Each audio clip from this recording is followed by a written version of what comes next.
I'm just changing my background to look like Luis.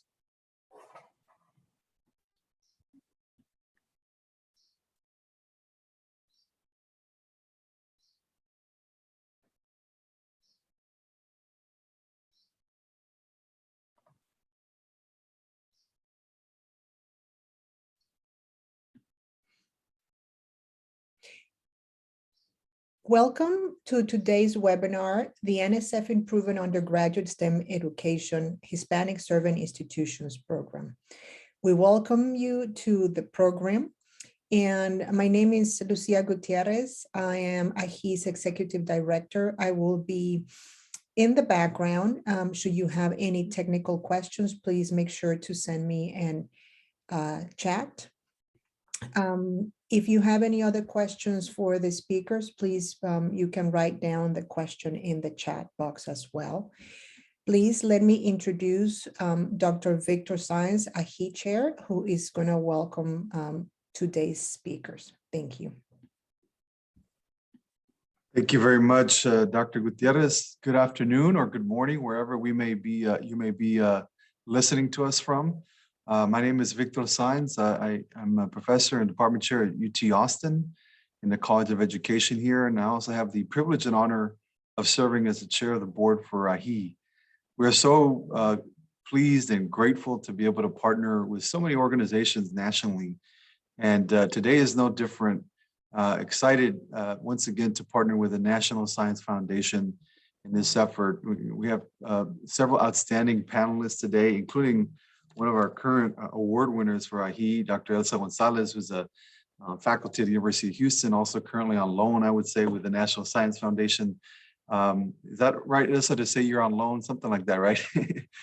She's working very closely with the folks there with their HSI program. And so we have Dr. Ferrara here and Dr. Cubano, both of them as program officers with the NSF. And we're so excited that they're both here because, you know, part of the strategy here is not only to help announce and to get the word out about this new HSI RFP, this program solicitation, but just to ensure that our community, the Latino community in higher education, is well represented and engaged with the NSF, with the National Science Foundation, in advancing this important research agenda and in helping to increase the STEM education pipeline for our community and for all communities that are historically marginalized or underrepresented in education, especially in higher education and post-secondary ed. So with that, I will turn it over to Dr. Gonzalez. We'll start with you, Elsa. Thank you, Dr. Sáenz, and I don't want to take too much time. We're really happy here to be join you in supporting the great effort that AAHHE and the work that you or this organization does. Please let me introduce Dr. Tatiana Camacho, that is our co-leading the HSI program. Thank you, and thank you for inviting us. And it's a pleasure to be here, and we hope to see a lot of you applying, and I will pass it on to my colleague, Luis Cubano. Good afternoon or good morning, everybody, depending where you're at. Today, we'll give you a brief introduction to the NSF HSI program. I want to bring to your attention that that's a brand new solicitation out, 22-545. So if you were looking at the previous solicitation, please make sure to look at this new one as the receipt dates have changed.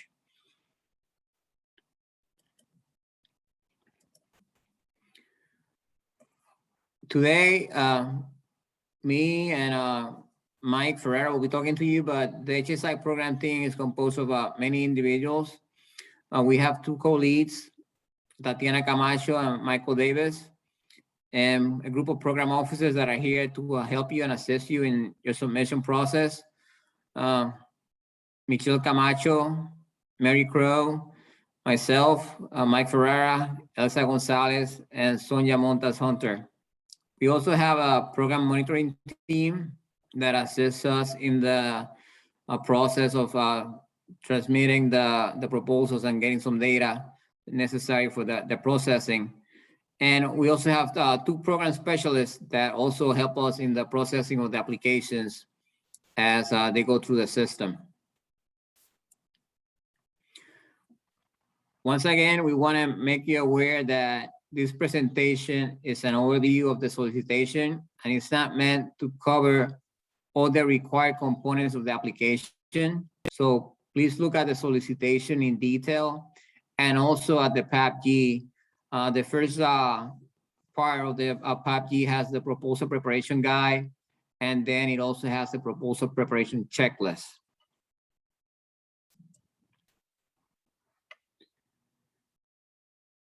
The goals of the HSI program are to enhance the quality of undergraduate STEM education and increase the recruitment, retention, and graduation rates of students pursuing associate's or baccalaureate degrees in STEM fields at HSIs. To achieve this, we have some key strategies, and these strategies are building the capacity of the HSIs through innovative approaches. We incentivize institutional and community transformation, and we promote fundamental research on student engagement learning.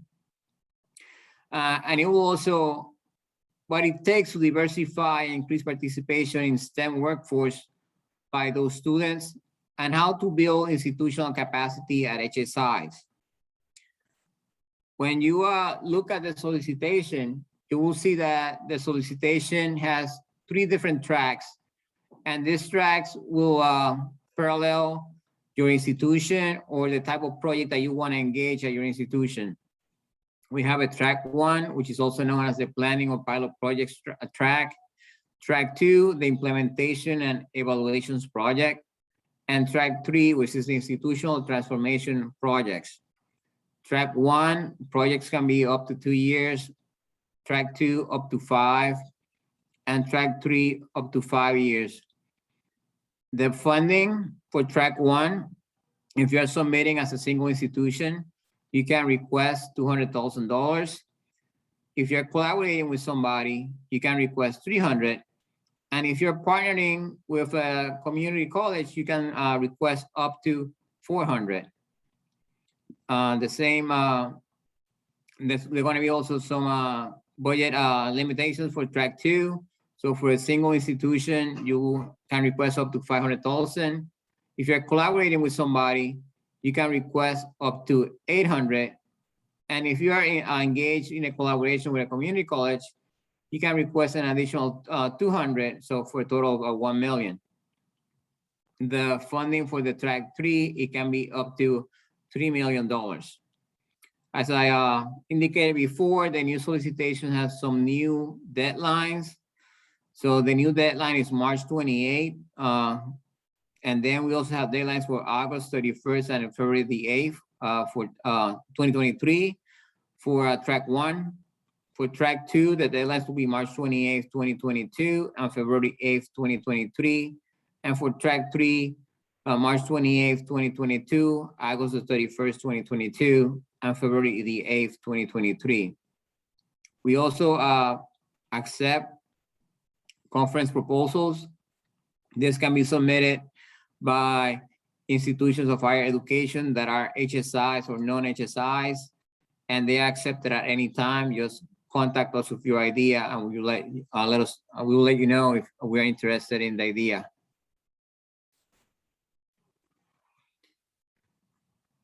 All the tracks are going to have eligibility criteria that you need to check before submitting. The basic criteria for all tracks is that you have to be an HSI. For the track 1, in addition to being an HSI, you have to be a primarily undergraduate institution, or you have to be new to NSF. For the track 2, you have to already offer a undergraduate STEM educational program that results in a certificate or a degree. This is different from track 1, as track 1 funding can support the creation of a certificate program or a degree program. And for track 3, the institution also has to offer an undergraduate STEM educational program that results in certificates or degrees. There's also a limitation on the number of awards that you can have. For track 1, you cannot have more than 2 active track 1 programs. or you can only have a track 1 award from the previous solicitations.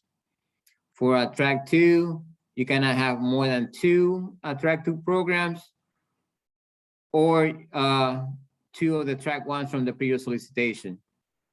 And for the track 3, you can only have 1 track 3 program. If you have previously had a track 3 program, you cannot submit another one. So it's only 1 per institution.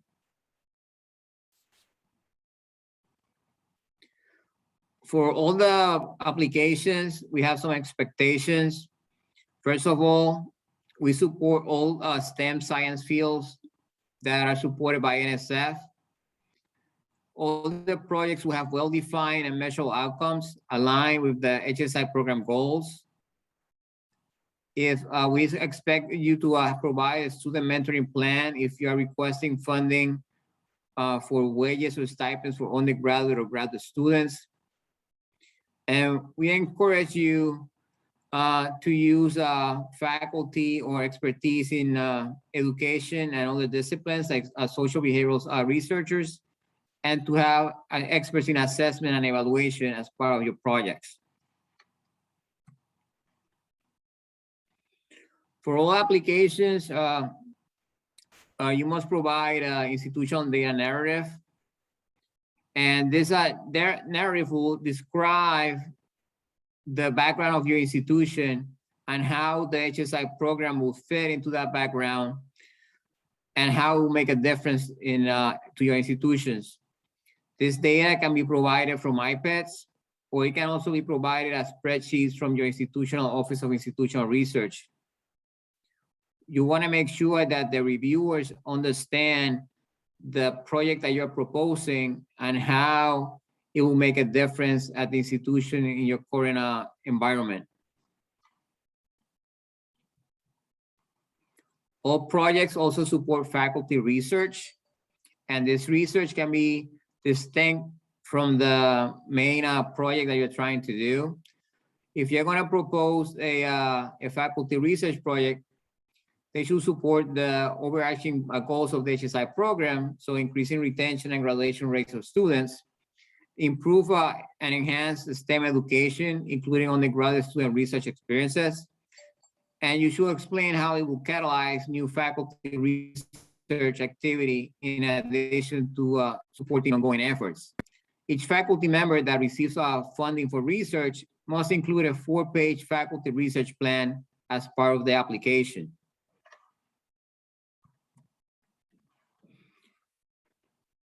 We also want you to consider the intersectional lens when analyzing the STEM participant gaps and developing strategies to address those lenses. This will take into consideration interconnectedness of overlapping social identities and can help shape a project design. For example, a Hispanic student in a rural area versus a Hispanic student in an urban area. The specific language in the solicitation is, when necessary, how well does the proposal use an intersectional lens to identify issues, to monitor project implementation, and to understand project impact on the undergraduate student populations. And we will be asking that from the reviewers. So please address it clearly in the proposal. For our track 1 projects, as I told you before, we'll provide 2 years of funding for institutions that are new to NSF or primarily undergraduate institutions, including community colleges. They may focus entirely on education or broadening participation research efforts. They must generate new knowledge to project evaluation, and they must include a plan to disseminate those findings. The PIs for the track 1 projects must participate in a research design and evaluation workshop prior to the annual PI meeting.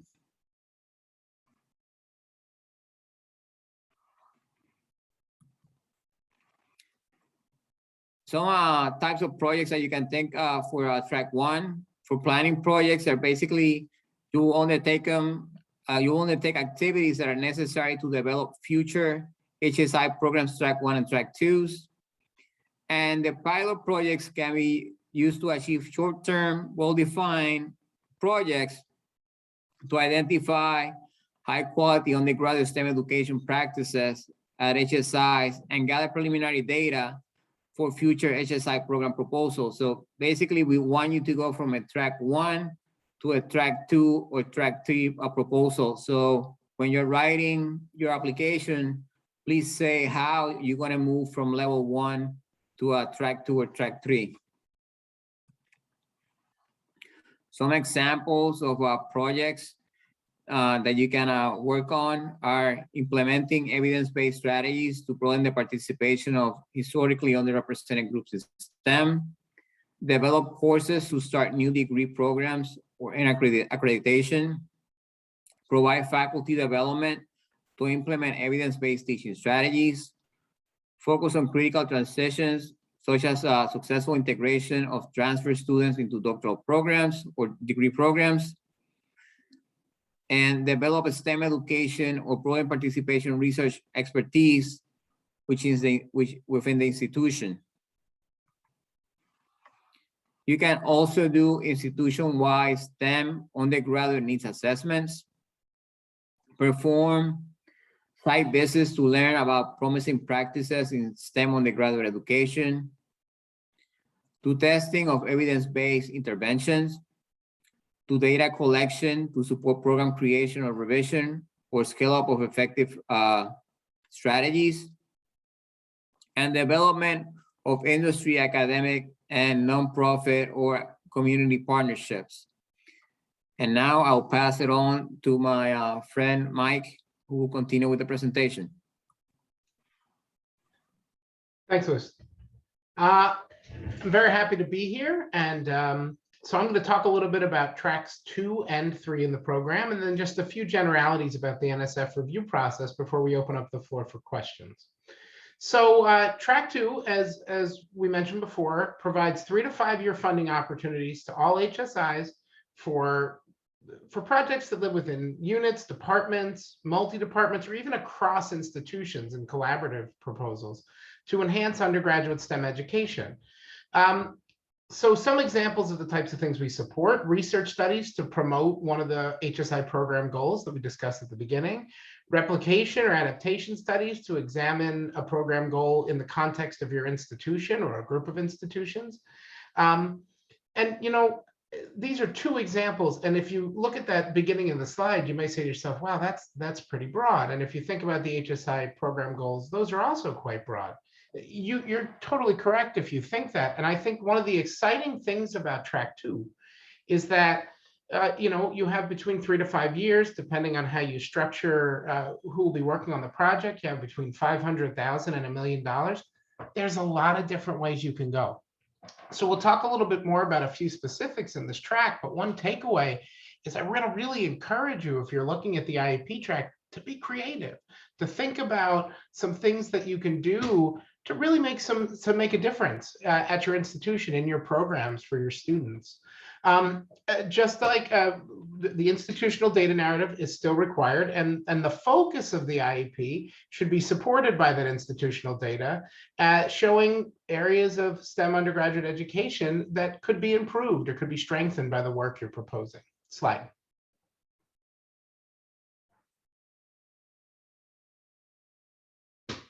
Slide.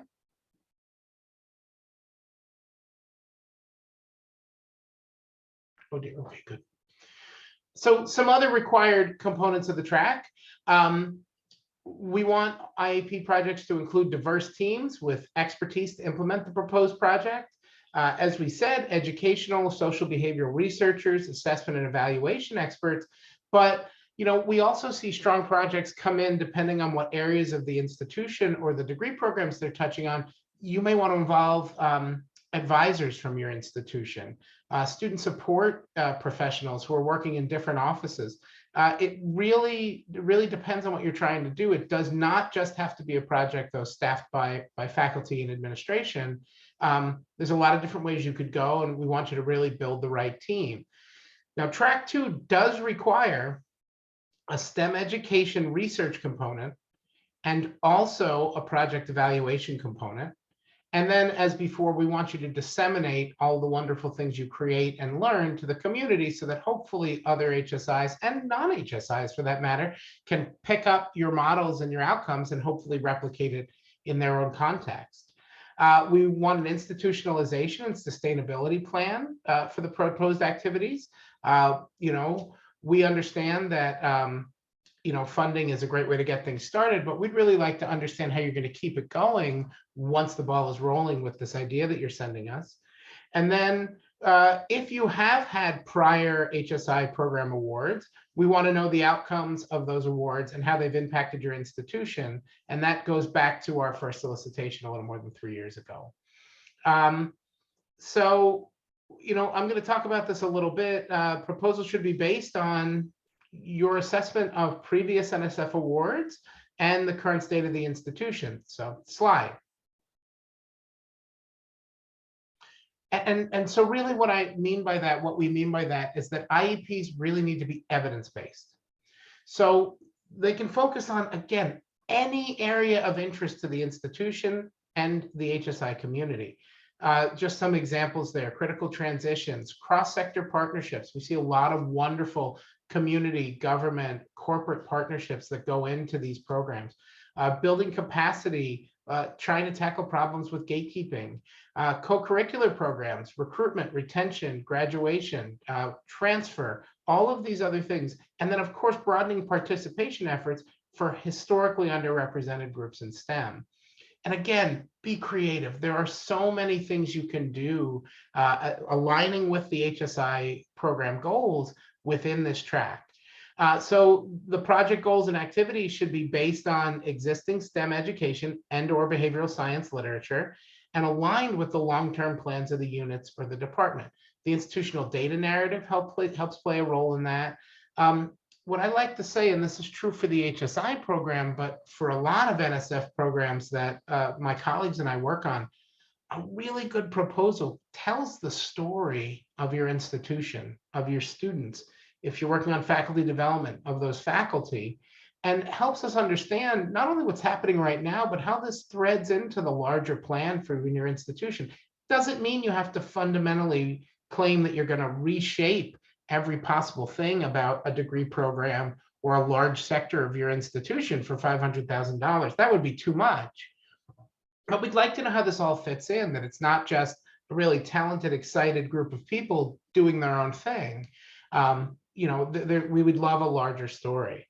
So the approaches that you take to, again, improve undergraduate STEM education should have a direct connection then to the strategic plans and other things related to how your departments, units, institutions are looking down the road and thinking about this space. Slide. Okay, again, flexibility is a key point here. You can involve students, part-time faculty, non-tenure track faculty, tenure track faculty, tenured faculty, transfer students, every possible population that is involved in STEM education at your institution is on the table for you as you're designing your project. So just a couple other examples, but I want you to, again, recognize that there's so much more than these. Research on effective undergraduate STEM ed at HSIs, improvements of even a single course and associated interventions that enable students to succeed in a single unit or in a department. Enhancement to hands-on experiences, mentoring programs, or advising for students with financial need or other needs. Coordinated improvements to student support service units or to one or more introductory STEM courses across a number of partnering institutions. And then again, robust, mutually beneficial cross-sector collaborations across different types of institutions, industry, government, nonprofits, the community, things of that type. Slide. Okay, moving on to our largest track 3, which is the Institutional Transformation Project, so the ITP track.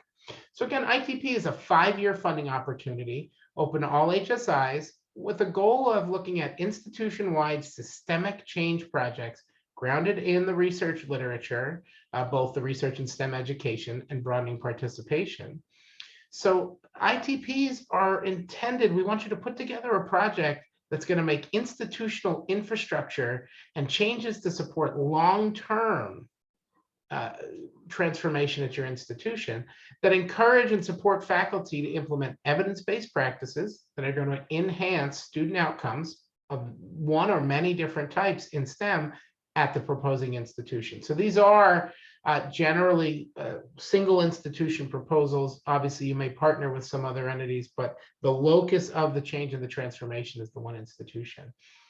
Very important because this is something that gets overlooked. ITP should impact all STEM disciplines at the proposing HSI. Okay, all STEM disciplines. And for us, that means, as Louis mentioned before, all STEM disciplines that are funded by the NSF, as much as they appear at your institution. And very much ITP projects are meant to be woven into the fabric of your institution, institutionalized and sustained. And for that reason, only one submission per institution and only one award in this track per life of the track across the program is allowed for the ITP track. Slide. So a couple of things to think about if you're going to put together an ITP proposal. Needs to be grounded in one or more theories of change, formal theories of change. So there's a wonderful literature on institutional change out there. We encourage you to look at it and leverage it when you're putting together your ITP. These projects should create institution-wide strategies to transform educational policies and practices, campus climate, any of these things that shape and influence students' academic experiences, how they access resources, and ultimately their success. It should, again, like I said, for track 2, align with the institution's mission and strategic plan and really take into account the surrounding community. That's an aspect. It can be an aspect of how you think about intersectionality, because it may be that for many institutions, a large proportion of their students come from not as far away, right? Obviously, you may have students from all over the country, but if the community is a big part of the feeder into your student body, that's something to think about. And then also how the university, regardless of the composition of the student body, interacts with the community is really important.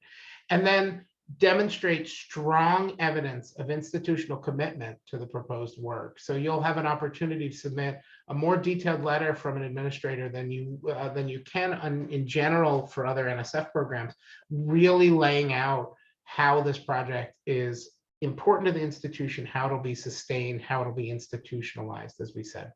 Slide. And again, I'll go back to, I don't mean to repeat, but I think it's important advice. Tell us your story. Tailor this to your institution. So how do you do that? You really need to bring, if you're gonna touch on all STEM disciplines at your institution, you really need to bring your A team that covers the entire institution. So we're looking for multidisciplinary teams of faculty, staff, and administrators that really know the ins and outs. You want to know the people that really understand every nook and cranny of your institution. And you also want them to have the right expertise and experience to make sure that whatever it is you're proposing is going to be a success. So that can be relatively specialized. It can be very broad. It can be both, depending on what you're looking for and looking to do. You must include an upper level administrator with institution-wide responsibility and authority over STEM education at the institution. This is part of the institutional commitment, sustainability. You may have members from other institutions or nonprofits. This would be through subcontracts. This would not be through a collaborative agreement to augment the team's expertise. Slide. Okay, I just want to talk a little bit about how the NSF goes about reviewing proposals, what our review criteria are. I'm sure a number of you in the audience are familiar with this, but these two criteria that I'm going to talk about are in play for any NSF proposal across any program. They are co-equal.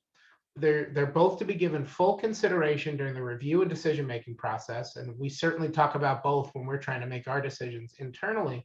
And each one is necessary for a strong and competitive proposal, but neither by itself is sufficient. So intellectual merit is a potential for the project to advance knowledge. Knowledge is a broad concept intentionally. You want to make the case that can be through research. It can be through enhanced training and perspectives for personnel involved. There's a lot of ways to advance knowledge. And then the broader impacts criteria encompasses the potential to benefit society and contribute to the achievement of specific desired societal outcomes.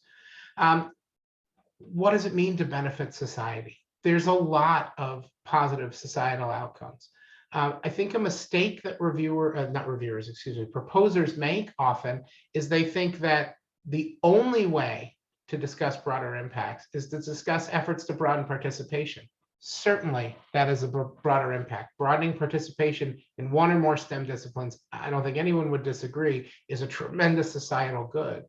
But as you're making the case for broader impacts in your project, we encourage you to think about other places where you're doing good, because often these projects are making a real difference in their communities, in the workforce, in ways beyond broadening participation. We have projects that are challenging industry partners to rethink the entire climate of their organizations as they bring in students from from HSIs, and that's impacting a lot more than just those students. Those are just examples, but societal benefit is intentionally broad. And we know that there's a lot of different kinds of good you can do with your projects. Slide. Okay, just a few things, because we love to interface with the PI community. So as we said at the beginning, as Louis said at the beginning, make sure you read the relevant parts of the PA-PPG and our solicitation 22-545.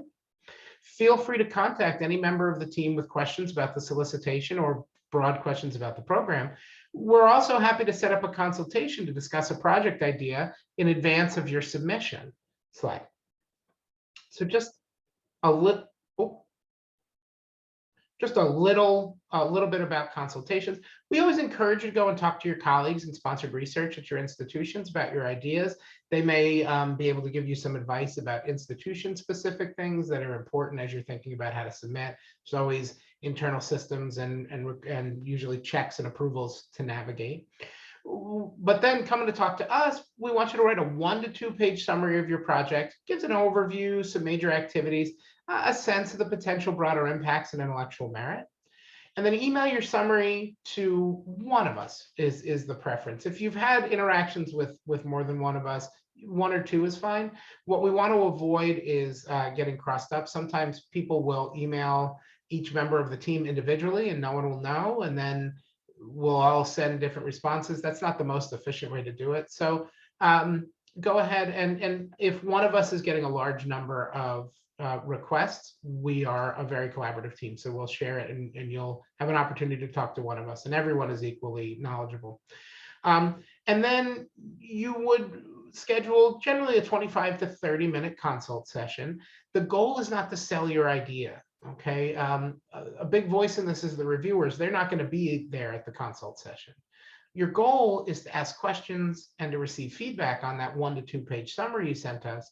And so be prepared. Don't be prepared with a multimedia sales pitch. Be prepared with, well, I read this in the solicitation and we're thinking of doing this. Is that really in alignment with what the program is looking for? Things of that type. Slide. So with that, we've come to the end of the slides portion. So I just want to thank all of you very much for your attention. We have a number of resources here, including the solicitation link, the program website, the HSI STEM Resource Hub, which is constantly running, offering resources and running different sessions and supports for current and prospective PIs.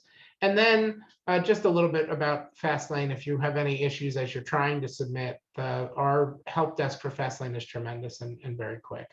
I would be remiss if I didn't mention that we are right in the midst of program office hours. So if you said, oh, I think I'd like to try to get a proposal together for that March 28th deadline, there's still plenty of time. Every Thursday, 3 to 4, and every Friday, 1 to 2, in those date ranges that are listed, we're having office hours. Some of them have themes, but there's going to be ample opportunity to ask questions and to talk about the program and figure out anything that you need to figure out. Just go to the HSI program website. That's the second link down on the slide, and there's information about how to sign up for the office hours. So with that, I'm done, and I think all of the program officers that are here are going to come up. I think everyone's technically on stage as a panelist, but are going to come on up, and we're going to field any questions that you might have.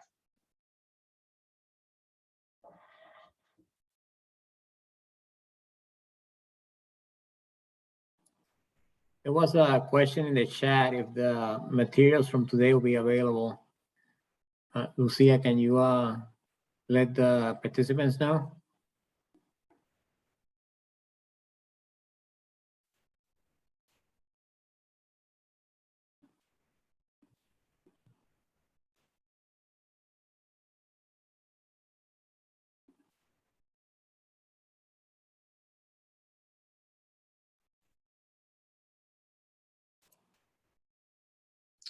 There is a question on the chat, and I'll let my colleagues reply to it. How do two-year colleges compete with research? How do two-year colleges compete with research projects from faculty?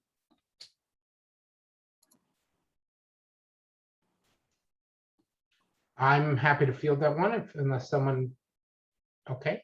Nora, that's a great question. It's a type of question we get a lot. You know, this is part of, so I'll point out that in track one, for institutions that are looking to submit track one, formal research plans are not required. You would work with an evaluator that would help with generating new knowledge as you look to evaluate and assess the project. But in track two and in track three, we very often see two-year colleges partner with researchers from other institutions. That helps them design research plans, and a lot of them are wonderful. If you look through the awards that the program has made, there are a number to two-year colleges. One piece of advice that we give, and then I see Tatiana has some things to add, is, you know, to be a little bit creative with the data you collect for evaluation and assessment. It's very often possible to design a project so that the data streams that you're pulling in to do evaluation can also help you answer research questions in the project. And that really reduces the overhead for that aspect of the work, right? So there are efficiencies you can introduce that doesn't eliminate the need for research expertise, but it can make your life and your team's life a lot easier. So Tatiana, I see your hands up. And I was just going to add that we definitely, when it comes to the way we review them, we take into consideration the institution type, the teaching load, everything goes into the spectrum, right? And so we are evaluating on your merit, on your institution, and not to say that if you're a community college, we're sitting there and we're evaluating in comparison with an R1. We don't do that. And we definitely, and we have had very successful projects, as Mike just mentioned, in the track 3 and track 2 from community colleges. So we really are very cognizant about how we review it in terms of the review process with external reviewers, but also internally as well.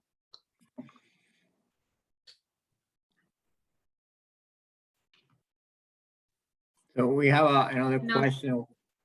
Oh, Elsa, go ahead. Just a brief comment. We also encourage collaborations.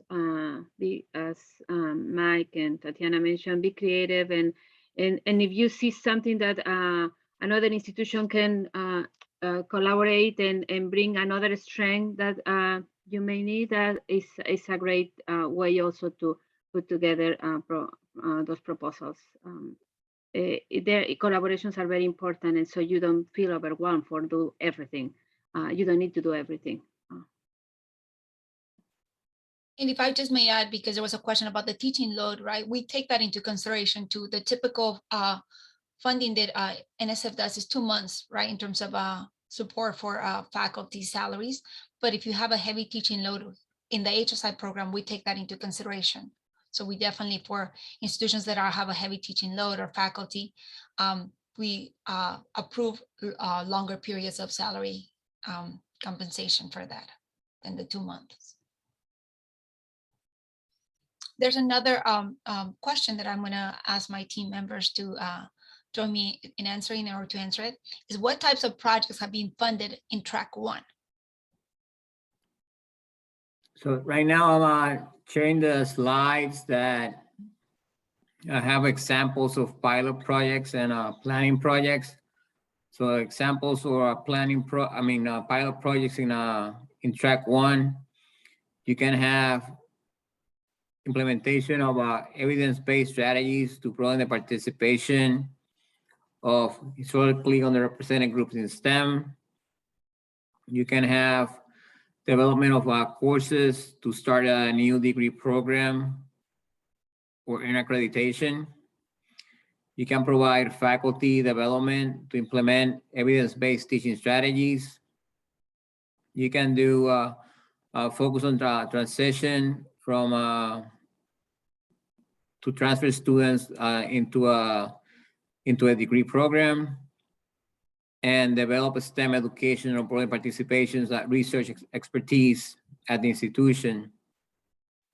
Some examples of planning projects are institution-wide STEM undergraduate needs assessment, site visits to learn about promising practices in STEM undergraduate education, exploratory testing of evidence-based interventions, data collection that you may need to submit another proposal for a type 2 track 2, and development of collaborations with industry or academic institutions or community partners.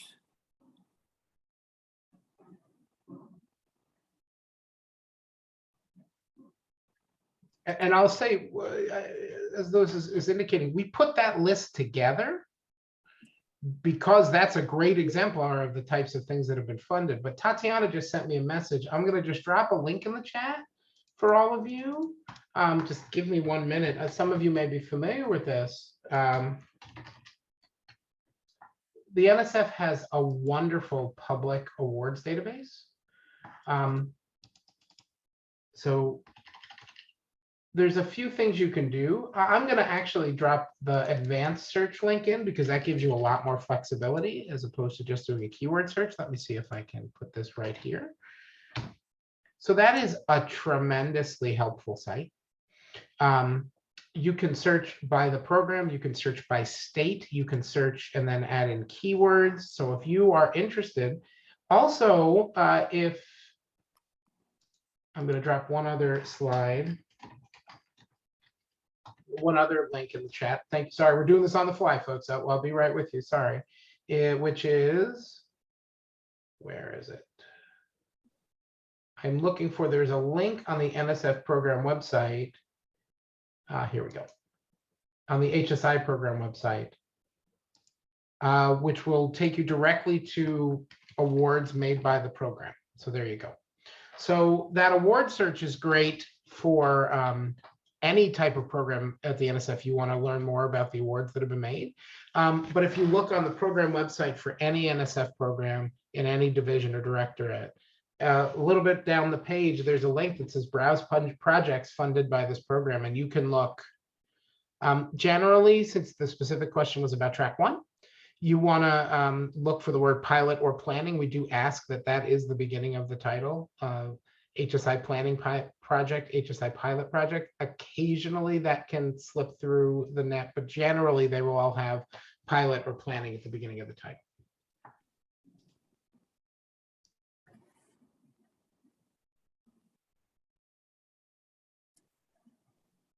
Absolutely. And I'll say search not just for planning and pilot, search for other awards, because planning and pilot is really like for you to have an opportunity to bring people to the table, to gather your data, or to start. So I would also suggest maybe searching for track 2 or track 3, because then your idea would be to actually start to work on a planning for one of those projects or one of those things. And we do allow for adaptation and replication of studies and work that has been done successfully in other institutions, and then applying them within the context of your own institution, and then doing research of what is it about your institution that makes those strategies successful or not. And you could also modify them.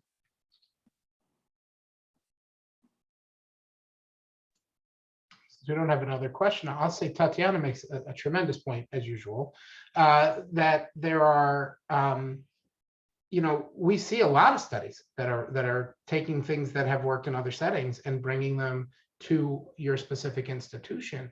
And this is why the intersectional lens is so important in a proposal, right? And this is why this is one of our review criteria. If you want to understand how bringing something to your campus, why and how it's an effective strategy, you have to understand all the different things that make up your student body, that goes into the lived experiences, what your students bring with them every single day, right? So we look for that intersectional lens for a lot of reasons, but having that firmly in your project design at whatever track you decide is really going to be important for making the case that you're going to be able to unpack and understand why all these great ideas you have are working at your specific institution, and by extension, why it might work at other institutions that are similar or possibly somewhat different, depending on how you cut up that data and what you collect.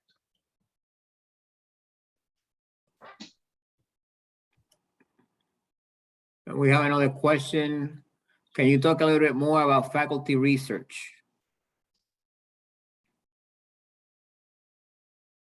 Just a quick clarification. Is this the project, the research, the research of the project, or the faculty research that is supported that is not part of the actual big research project? Both. So I don't want to do all the talking. So is there any of my colleagues that want to do it? Otherwise I'll jump in. So the faculty research project can be different from the overall. So you can have an overall project that will be based on, changing the curriculum in XYZ major at your institution to ensure student retention and graduation. Inside of that, you can have an individual faculty member doing research in, plant growth, let's say, and he's going to have students participating in the research project to do summer research, for example, as a way to involve students in undergraduate research and improve their retention and hopefully graduation rates also. And I think that a distinction is, unlike some programs, the funds can support both the faculty and the student participant in the research. So it is possible to say, look, we're strengthening. I'm gonna stick with Lewis's point. We're strengthening our plant biology program, and so we're going to fund some faculty. We're going to have some stipends in there for students, but we're also Dr. Gonzalez needs. I know, Elsa, you're not a plant biologist, but we'll run with it. Dr. Gonzalez needs a piece of equipment. She needs a $5,000 piece of equipment, or she's got to replace the panels on the greenhouse, or whatever it is. That's the kind of thing that can be included as well. Especially if it ties into that student experience, that makes it a strong type of request. And remember, if you're going to fund Dr. Gonzalez, you have up to 4 pages to explain how you're going to be explain the research plan for each faculty that you are included, that you're going to be funding. And it's the research plan and your track record in mentoring and supporting DEI efforts. Broadening participation efforts, I believe, is the specific language in the solicitation. Let me just make sure I adhere to what we've got on the page. Absolutely. Both division, the Division of Undergraduate Education and the Division of Human Resource Development, we're very committed to broadening participation and to really create an inclusive environment for the students and make sure that we mentor them throughout, so that if you're getting funding for research that is not at the core research of the project, that's why we ask for those 4 pages, and part of those ones should explain about your experience creating that environment and supporting the students, that are going to be working with you or in your lab, or even if you're just working or you're just getting that piece of equipment, how is it that you contribute to those efforts? And Nora, I see your question. I thought that the individual faculty researcher put together that 4-pager. That's correct. That you would work with whichever faculty members you want to fund. It would still be submitted with the main proposal, but at least in our minds, it's the faculty member that's receiving the funding, who may or may not otherwise be part of the PI team, who would be putting that document together for you to include with your submission.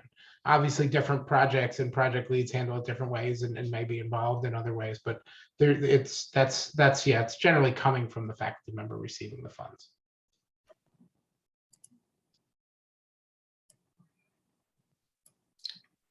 So, and a question from my colleagues. because we get sometimes this question, how much funding can you ask for the research faculty that is not the core research of the program, of the project? Is there a limit?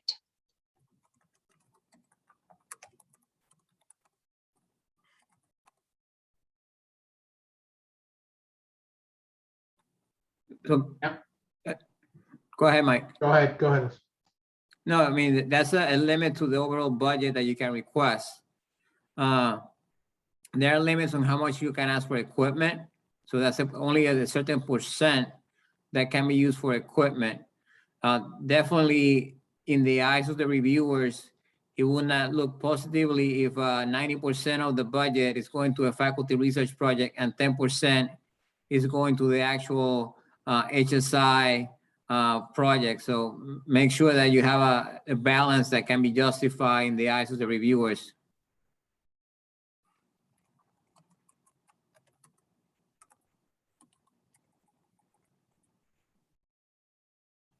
I don't see any other questions.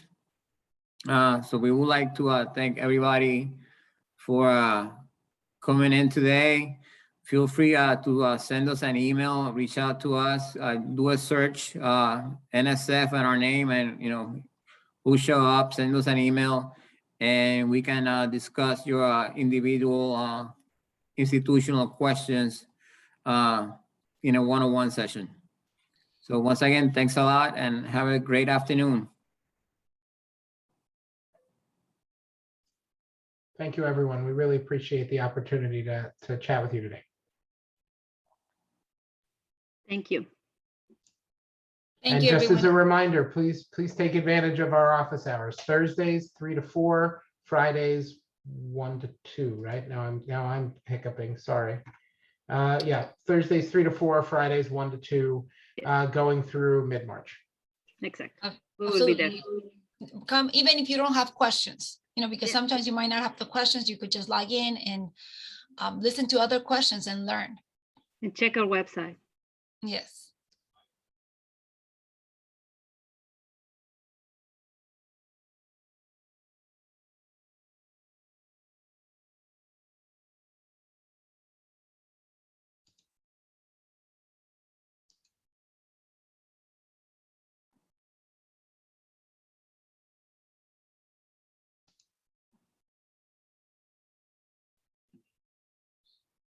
Well, thank you, everybody. Okay. Well, thank you for inviting us. Yeah, thank you very much. Thank you, and sorry about Thank the you, the Lucia. link issue that we had towards the beginning. So I'm thinking we had such a great turnout. There were some other people that texted me that were not able to join. So perhaps, we can think about doing this on an annual basis if you think Mhm. it would help out. Yeah, that sounds Or good. even, we have 2 deadlines a year, so depending We on do what have you 2 think the deadlines. audience is, we Yes. could do it. We might want to be a little bit further ahead of our deadline. 7 weeks, it's still, if someone really wanted to get started now, they could do it, but it would be tight. Okay, But maybe if we look ahead, we could think about trying to be a few months, maybe 3 months, 2.5, 3 months in front of the we deadline. can do that. What are those dates? So the next one is March 28th, so that's this one. The next 2 that follow are August 31st. Okay, And then February 8th, 2023. Early summer for faculty sometimes work well, so you can work over the summer and start with ideas sometimes. so for the August 31st, when do you think that we could do it? I know that people go on. Sorry to interrupt, Lucia. Is there a way that you could turn in our colleague Sonja is here with us? I but tried to She said let that her her in, camera is not, that she doesn't have a camera option. but I tried to promote her to panelists and it kept saying no. Because I see her, and I asked Yeah, her. There we if she see had a camera, her. Wonderful. And she said she doesn't have the camera option. So I didn't know if it was Oh, something. now she just moved into the panelist window on the participants. We can hear her. Oh, now There she is. Thank you. Thank you. Just so she could join us. At least you couldn't see her. Thank you. Yes. You guys Yeah, did a great job. so we were saying about the August 31st, when do you think that it would be a good time, given that people go on summer break? mean, I We think, could do it in May. I That would way, suggest end of May.